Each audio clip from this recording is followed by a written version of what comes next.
sowers, urban farmers, lessons in Gnostic agriculture. Tonight on Talk Gnosis.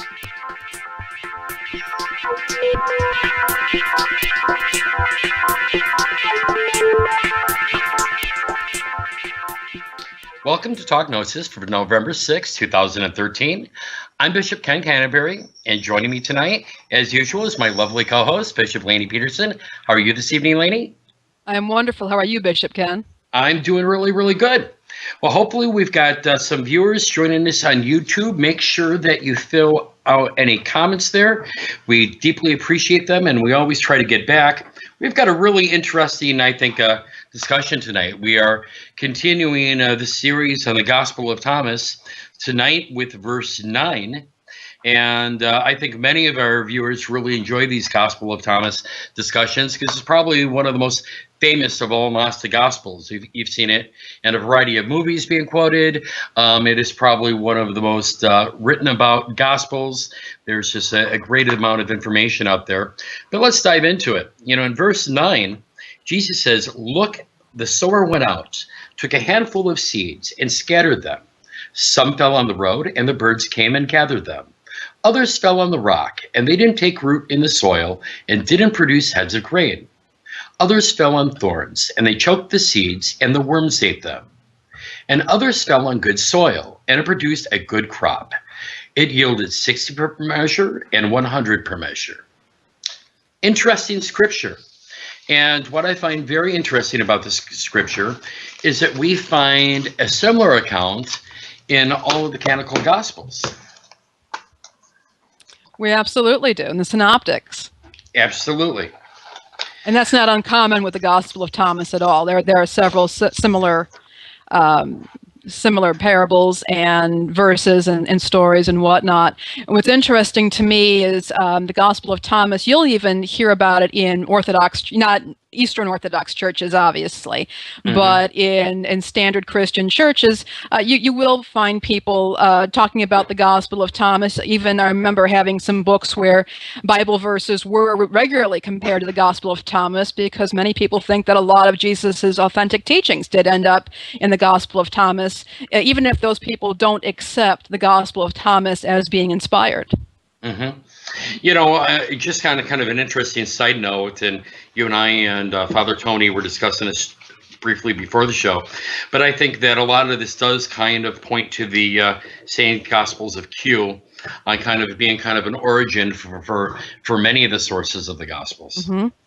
You know, historically, I think it's been kind of hard to actually date an exact date for the Gospel of Thomas, but I think most scholars would probably put it between 120 to 140 AD. Yeah, which even in of itself, I think, makes it one of the earliest known of the written Gospels. Yeah, and the interesting thing though about it is you don't necessarily have a lot of backstory. You have a lot of sayings, but you don't have the stuff that's been filled in. For example, we were looking at the story in Mark, which really fills in a lot of detail with this story. It's a much longer passage, and in Mark, Jesus defines what's going on. That the seeds are like people who have been strewn around, and some of them can take root, some of them never take root, some of them will take root, but they'll be killed by weeds and that sort of thing. So you have this long explanation, whereas in Thomas, we're not really given that. We're told about the sower and the seeds, and it's up to us to figure out what's going on. Which then I find kind of interesting, again, relating to Mark and that 4th chapter, particularly to that 11th verse, where he says, "The secrets of the kingdom of God have been given to you, but to those on the outside, everything is said in parables." And it's interesting that the Gospel of Thomas doesn't really get much explanation. It's given simply in this parable. And I think it's kind of left for the reader to either kind of discern that knowledge and that information himself, or maybe in the case of these early Gospels, it was left in the case of the apostle who was preaching this to the congregants, to people that he was speaking the gospel to, of him giving a homily or his interpretations of the meanings. Yep. I think it can be looked at several ways. What's your kind of feedback on this particular verse? Well, I think in Mark, we're kind of left with and I understand that a sower only has a certain amount of time, and the sower can't be going around and putting each individual seed into the ground to make sure that it's protected. It's just, if you're farming, you've got to scatter it out. But we're kind of left with an impression of a very uncaring sower, in my opinion. And when you're taking these seeds as people, and these defenseless seeds are left there, and heck, it just happens to be where you landed. And I find myself a little troubled with this passage, Really? in the way that Mark puts it, and we're left with this view of humanity where we're just left to various mercies, and wherever we happen to land, well, then that's going to determine whether we're able to grow. What I'm a lot more interested in is the bare bones version that Thomas gives, because I see some other things here. Okay. We have, for example, if you have a sower of, say, of a teaching, sower who is preaching or offering up a teaching, and some of it's going to take root properly, right away for the sower's benefit. But in other cases, it's going to end up on rocks. Well, what's going to happen on the rock? Well, maybe the wind will blow it in a certain direction. It'll end up somewhere else. Maybe it's going to sit for a while. We've also got birds and perhaps other animals who are gathering up the seed, taking it off somewhere else, not in the sower's own field, and it comes out the other end and ends up growing elsewhere, not where it was expected to. So we've got some things going on here. We've got some of the things that we say and teach may not be where we may want to sow them in our own plot, but they may end up someplace else. And also, if we think about this in our own interior work, there are things that we might try and plant in ourselves now, but we're not ready to accept it or take it. But it may show up elsewhere in our lives, in our hearts, and in our bodies and our souls as time goes on, and that seed finally can come to fruition. So that's where my meditation was with this passage. What about you? I think you hit some excellent points there, and you hit some points there that I agree. I mean, just wholeheartedly with you on. I think specifically about sometimes things don't necessarily take seed in us right away. They may be on rock, on stone, or they may be under thorns. And it takes a while for that to become manifest. One of the things that I sometimes teach to my own students is that even within our traditions, is that sometimes as a Hierophant within a tradition, we act as a battery or a capacitor. We hold on to information that we dispel to others, and hoping that as we're passing this on, that this tradition continues and it continues to grow. Sometimes I think we get these epiphanies, though, these aha these moments. To me, one of the things that, I like to say about Gnosis is that it is kind of this ever expanding and contracting. It is kind of that dissolving of consciousness of the I, but yet it's that expansion of the I. It's kind of expanding and sometimes that process takes a while when we are in that process of emptying ourselves and meditation for kind of that epiphany to happen. It doesn't happen overnight. I think we live in a world sometimes where people want instant gratification. They want to plant that seed and they want it to grow. Darn it, I'm giving it the water, it's in the sunlight, why isn't it growing? I scattered those seeds. But sometimes those seeds kind of become manifest where we didn't expect them to. They got scattered on the rock and now they're growing over here. How many times, even as a bishop yourself, you've had a student or someone who's worked with you that you didn't expect that seed to manifest, but they're the ones who manifest. But the one you threw in the soil, it never grew because the worms ate it. And, that's what I find very, very interesting about this, is that sometimes when we even plant that seed, even though we're expecting it, it's not going to grow. The worms ate it. But it does become manifest maybe in other directions. And, I find that whole entire premise, kind of a of a beautiful thing, because what it shows me is that Gnosis isn't necessarily where we think it is. That Gnosis can be anything. Gnosis can come from places unexpected. And that you can, it comes from places unexpected, and it comes from places where it's been dormant for a long time.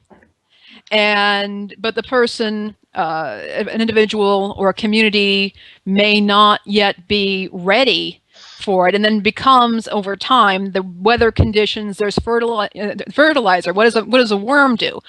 Right. It produces a whole lot of fertilizer, Absolutely. and it makes that ground ready. So even what may look to be like a failure or something that's been a dud may in fact just be fertilizer for something that's coming up. Now, the other thing that I did think about when I was meditating on this passage is that, what kind of seed are we sowing?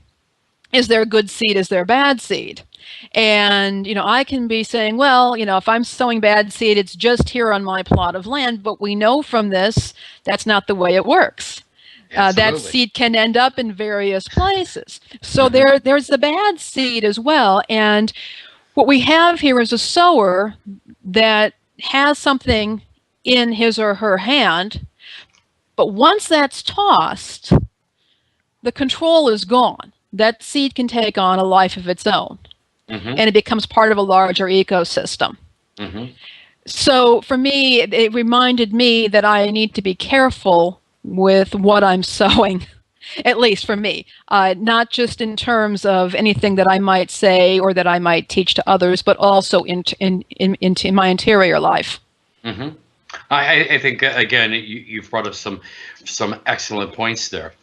Is that I had this discussion many years ago with someone who was in a formation program with me, and I think it's one of the things that, especially as a priest, that sometimes we really question: are the words we sowing, words of truth? Words that are going to grow, and words that really need to become manifest? Or are we simply just telling words of our own ego, of our own thoughts, words that, maybe can even be misleading and bring others down a kind of a wrong spiritual path? Sometimes I think that's a very tough struggle for those on this path. And I think sometimes that is kind of that period of discernment when one is seeking holy orders. Is one really called to be kind of speaking these words of truth? Do you really feel that the light of Gnosis is within you and that you can share that with others? And I think that's a constant struggle, even for those of us who are bishops. I was taught years ago, we have 2 ears, 1 mouth, use them in proportion. Many times, I try not to give much information. I like to give almost as little as possible. I kind of try to let my own students kind of figure things out for themselves, give me their own interpretations of things. I find that very good, and then kind of directing them into things that I think are going to make them think. But as sowers, even that is the act of sowing. So we have to make sure that what we are sowing is going to produce good fruit, and not fruit that isn't going to take seed and isn't going to develop its roots and develop into something beautiful. Yeah. And I think that there's also the sense that we can appreciate that our efforts now, we may never actually see the results. But that the roots and the fruit, roots can take hold, and there can be fruit, there can be grain that can feed others, but we may never have knowledge of this. This is true. And we may never know it. We never experience it, and that's the human condition. But it is something that we can keep in mind when it may seem like nothing is working the way we want it to, right? And that our efforts are going to naught. We need to be aware that there's a lot more going out there beyond us that can take our spiritual work, our sowing, into places that we don't know what's happening. Mm-hmm. Interesting. I sometimes get asked by individuals, when you're looking at scriptures, how do you look at them? And I try to always take a kind of a multiple approach. And one of the things I like to do, especially with many of the Gnostic scriptures, is kind of interpret things with Kabbalah and Gematria. I always find it interesting when I find numerical passages, within text. What were they saying? Was this in Greek, or are we using formulas of Greek gematria? Should we be looking at Hebrew? Should we be looking at both? But even if we take the gematria out, what we find in this is it yields 60 per measure and then 120 per measure. That in and of itself is a doubling. It is a doubling of good fruit if it fell on good soil. Mm-hmm. Okay. So for me, that means many things. That means, one, as a teacher, as a mentor, as one who tries to pass on a tradition in the way that it was received, finding those who are qualified to receive that, which can be tough. We don't necessarily, everybody who comes knocking at the door, we don't necessarily open that door. Mm-hmm. But what I think it also means in ourselves is that one of the analogies I use quite a bit is kind of the idea of the cup that's overfull. Sometimes that cup has to be emptied for us to be able to receive, mm-hmm. proper knowledge. And I think the same can be said for ourselves. Sometimes if we're looking to till that soil, to have good soil, we have to till it. We have to break it down.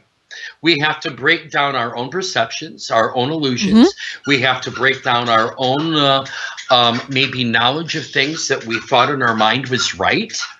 Mm-hmm. And once these things are broke down, that soil is good and it's fertile and good seed now. And guess what? It's going to produce double the amount of fruit because that soil has been properly prepared. Absolutely. But, this is one of these subjects that, my God, our time constraints don't seem like it's usually enough to do. I really want to thank all of our viewers, for joining us. Make sure that you continue your comments on YouTube. You can also always email your comments to talkgnosis@gnosticnyc.com. Make sure that you're sending in questions for next week's episode. Let me stress, next week's episode is your comments. You can send messages on our YouTube channel, on our Facebook page. You can email them to us. By all means, send us your questions. Next week, I think, is going to be a really, really enjoyable show. Anything you would like to add, lady? Well, I just want to thank everybody again for joining us and to remind everybody that this has been a production of Gnostic NYC. If you enjoyed this show, please share it with your friends and click the like button and subscribe to our channel. Opinions expressed on this program do not necessarily represent the views of Gnostic NYC or any other organizations. No animals were harmed during the production of this show. For more Talk Gnosis, tune in every Wednesday for new episodes. Thanks so much for joining us. Thank you, everyone.